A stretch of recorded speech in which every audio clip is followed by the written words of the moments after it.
It's a word that's been used to describe both Bernie Sanders and Donald Trump. It was the Cambridge Dictionary's 2017 Word of the Year, and it's on the rise. We're talking about populism. It's a broad term with overlapping and sometimes conflicting definitions. However, most agree that from Boris Johnson's Brexit to Narendra Modi's Hindu nationalism in India and beyond, populist movements have and are aiming to continue disrupting global liberal democratic norms. With this in mind, it becomes all the more crucial to ask, what exactly is populism?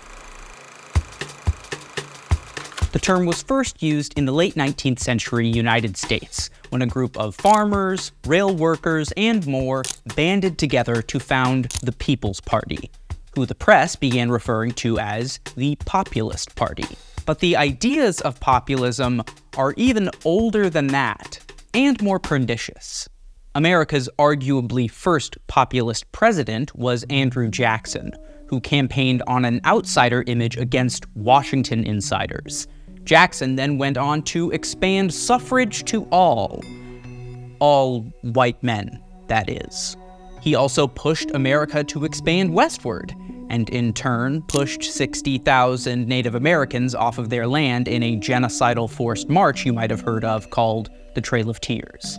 This is where the illiberal, anti-democratic cracks begin to appear in populist ideology, and shows why it's important to understand what it really stands for.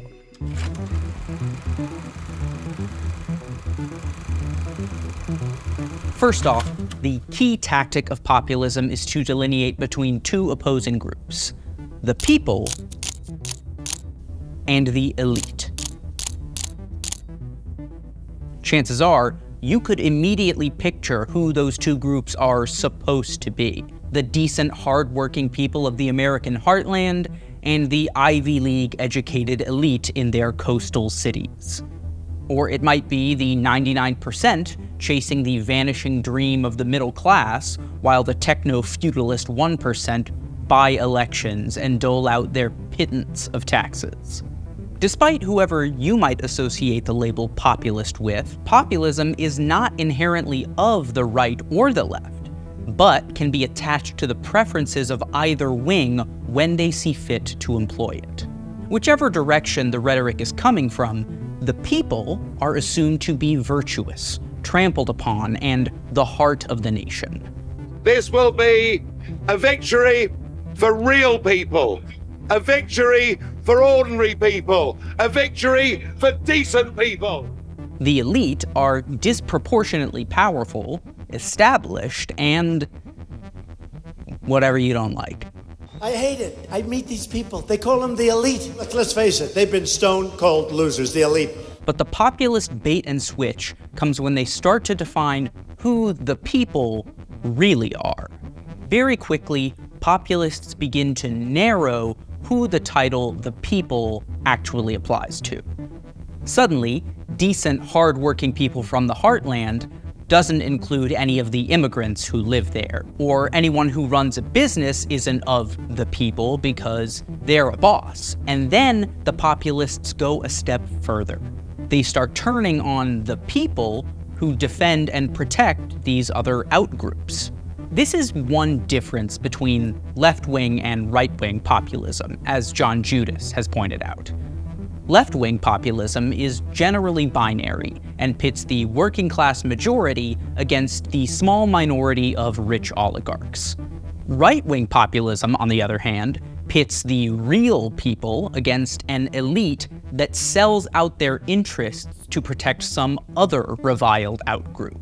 It's been a ton of different groups throughout history: Jews, gays, and of course the current favorite target in America and Europe, immigrants, especially Muslim immigrants. A clear example of this comes from where I live, Finland. The Perussuomalaiset is a rising, economically left-leaning, but socially conservative party. Their name translates directly to basic Finns. In English, they used to be referred to as the true Finns. implying some sort of false Finns lurk amongst us. They eventually requested they be referred to as the simpler Finns Party in English. But the message is the same. They are the party that speaks for Finns, and they alone. They believe that, fundamentally, Finland should protect traditional Finnish and classic Western values, which have been shaped by well-established Christian fundamentals. Values that are threatened by globalization and immigration that the EU is foisting on Finland. And this has proven to be a successful message. Finland is a small nation that has received an increase in migrants like a lot of Europe has in the past decade. The Finns Party found immigrants an easy target for finger-pointing. They talk about putting Finnish people first in their platform, and even put out this charming campaign ad last year, which not only portrays ethnic Finns as smiling, young, and bright-eyed, but also denigrates the parts of the capital city where a large number of Muslim immigrants have settled. Listen, I lived in East Helsinki for 2 years. It was lovely. But while populism rejects left-right binaries, it doesn't mean all populisms are created equal. On both sides. But the common notion that does unite all of these examples is a portrayal of a common adversary, us versus them.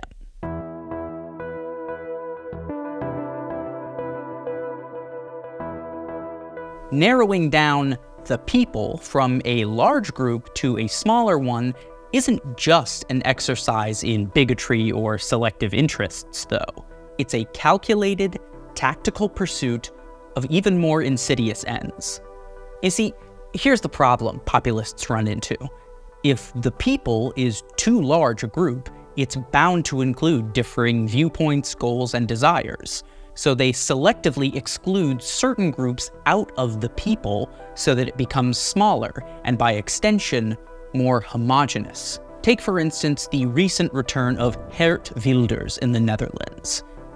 Wilders is the founder and leader of the Party for Freedom, a far-right populist group that in a recent upset became the largest party in the Dutch House of Representatives. Wilders has built his entire career around brash opposition to immigration, the EU, and in particular, Islam. He and his party want to outright ban the Quran and construction of new mosques, halt all asylum claims, and prioritize Western immigrants, whom he sees as compatible with the Dutch way of life. He claims to represent the average Dutch citizen via Joe the Plumber type characters he refers to as Henk and Ingrid.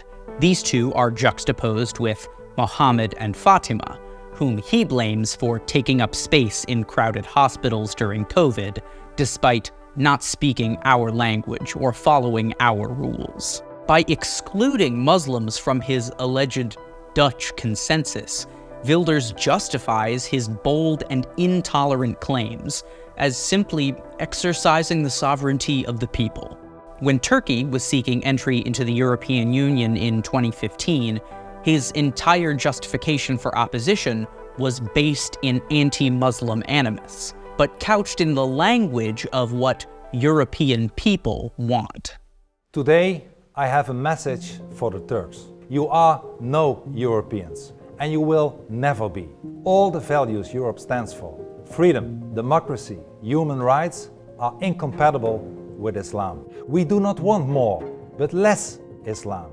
So Turkey, stay away from us. You are not welcome here.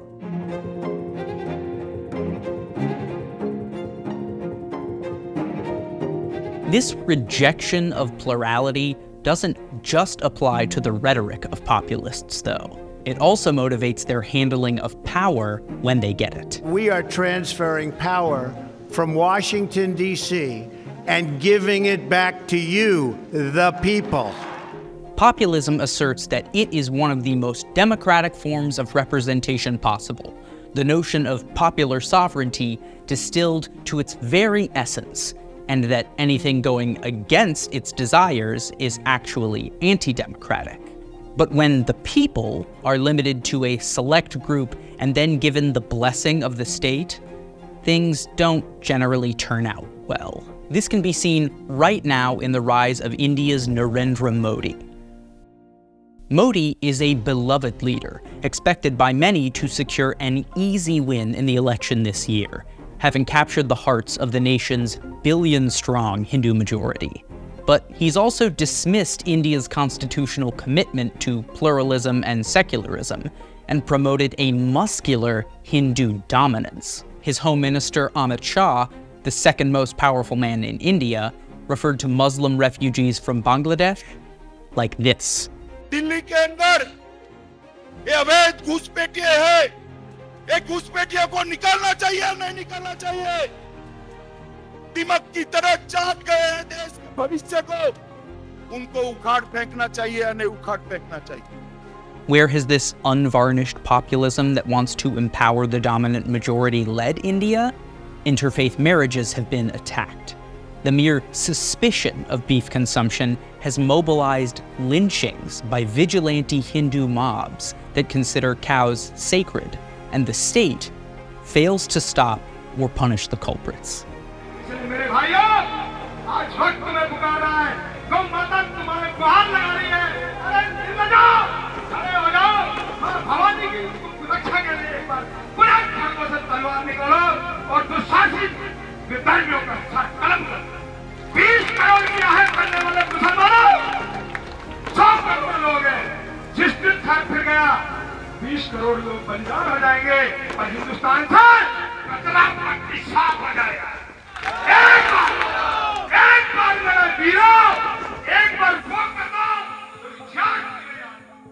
By delineating between true people and outsiders, even suggesting it, populism becomes inherently undemocratic.